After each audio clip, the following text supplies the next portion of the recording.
Hello my dear student, welcome to KK Chauhan Vision.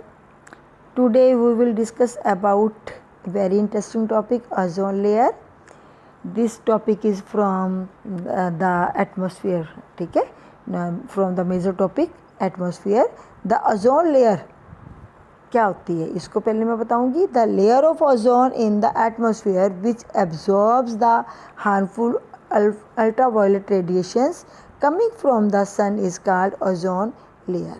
ठीक है, जो सन से अल्ट्रावायलेट रेडिएशंस आती है ना, तो उनको ये एब्जॉर्ब करती है. ये सन जो होता है ना, सन से 3 टाइप की एनर्जी निकलती है. फर्स्ट होती है जो फर्स्ट एनर्जी जो हम बोलेंगे वो होती है infra red radiations. Infra red, ये इससे हीटिंग इफेक्ट होता है. सेकंड टाइप की जो एनर्जी होती है उसको जो आती है रेडिएशंस आती हैं उसको हम बोलते हैं विजिबल लाइट. विजिबल लाइट, तो इस लाइट की वजह से हम देखते हैं ऑब्जेक्ट्स को. थर्ड टाइप की जो है वो होती है अल्ट्रा वायलेट रेडिएशंस. ये हार्मफुल होती हैं. तो ओजोन लेयर क्या करती है? ओजोन लेयर हमारी अर्थ के इर्द गिर्द होती है और ये अल्ट्रा वायलेट रेडिएशंस को आने नहीं देती. मैं दिखाती हूँ कहाँ पे होती है ओजोन लेयर. तो ये अर्थ दिखाई हुई है. ठीक है, ये सारी अर्थ के जो फर्स्ट एटमॉस्फेयर की फर्स्ट लेयर जो होती है वो ट्रोपोस्फियर होती है, और ट्रोपोस्फियर और स्ट्रेटोस्फियर के बीच में ये ओजोन लेयर पाई जाती है.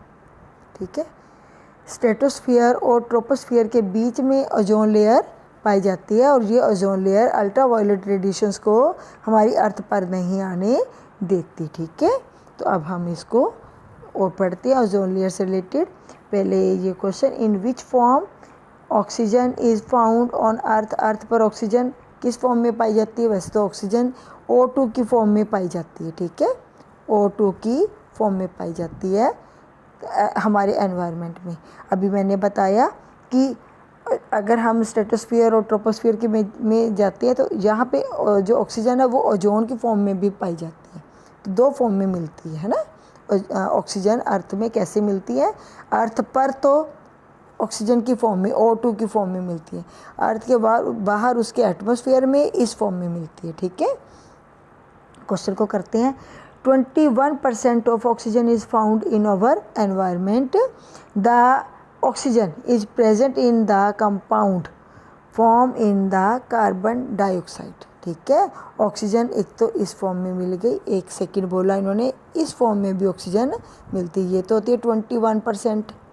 ठीक है, ये 0.03%.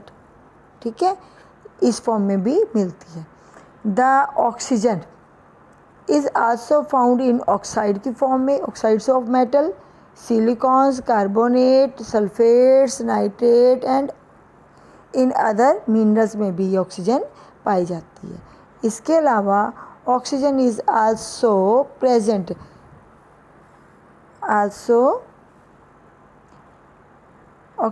Also present in biomolecule like carbohydrate. हम खाते हैं ना, जैसे चपाती बना के खाते हैं, कार्बोहाइड्रेट्स में भी मिलती है. कनक वगैरह हो गई, मेज़ हो गया, इसमें वीट मेज़.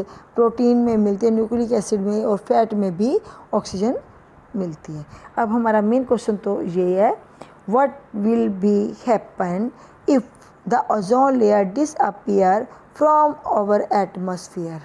ठीक है, अभी मैंने बताया था कि ओजोन लेयर क्या करती है. ओजोन लेयर जो है वो हानिकारक जो है ना, हार्मफुल अल्ट्रावायलेट रेडिएशंस जो होती हैं उनको अर्थ पर नहीं आने देती है. ठीक है, at a height of 15 kilometre above the surface ozone layer exist. ठीक है, ये मैंने आपको बताया भी था, पिक्स के द्वारा भी दिखाया था. It grows thicker with the increase in height. जैसे जैसे हाइट बढ़ती जाती है ये थिक होती जाती है, और it is thickest at the height of 23 kilometre की हाइट तक आते आते ये जो अर्थ है ना, अर्थ के इर्द गिर्द जो वायुमंडल है,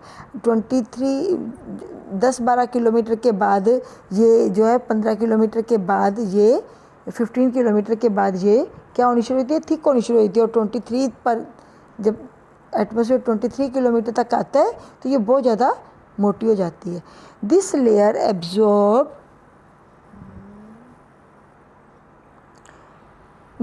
absorbs the ultraviolet radiations that is present in the sunlight. अभी मैंने आपको बताया था, फर्स्ट वीडियो में भी बताया हुआ है। This ultraviolet radiations develop skin cancer in the living beings. Therefore, if ozone layer gets disappear from the atmosphere, the protection envelope will come to end। ठीक है, ये प्रोटेक्शन ही नहीं रहेगी, हानिकारक जो अल्ट्रावायलेट रेडिएशंस हैं, लाइट है, वो आएगी और क्या हो जाएगा, स्किन कैंसर हो सकता है। ठीक है, तो फिर लाइफ पॉसिबल नहीं है ना। The harmful ultraviolet radiations after reaching to us will produce skin cancer to us and other organisms को भी हो जाएगा। Thus the stratosphere will run with a huge loss. ठीक है, बहुत ज़्यादा इसका नुकसान हो जाएगा। स्ट्रेटोस्फीयर का बहुत सारा मेन पार्ट जो है वो ओजोन का ही बना हुआ है। Along with ultraviolet radiations will become the cause of disease like glaucoma. ये आइज़ की डिजीज़ है, इसमें दिखाई नहीं देता। ठीक है, ब्लाइंड हो जाते हैं।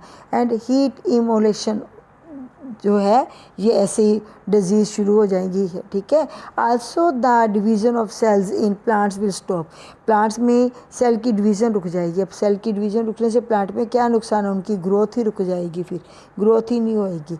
तो ये क्वेश्चन था, मैंने आज आपका लिया ओजोन क्या है। तो मैंने इस फिगर के द्वारा भी आपको दिखाया कि ओजोन जो है ये स्ट्रेटोस्फीयर और ट्रोपोस्फीयर, ठीक है, इनके बीच में पाई जाती है और ये जो हार्मफुल रेडिएशंस हैं उनको हमारी अर्थ पर नहीं आने देती है।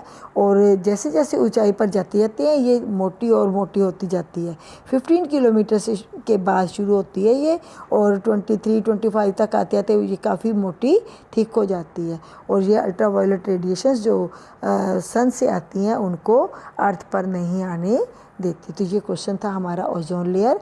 मेरे को लगता है कि आपको समझ आ गया होगा। Thanks for watching this video. Okay.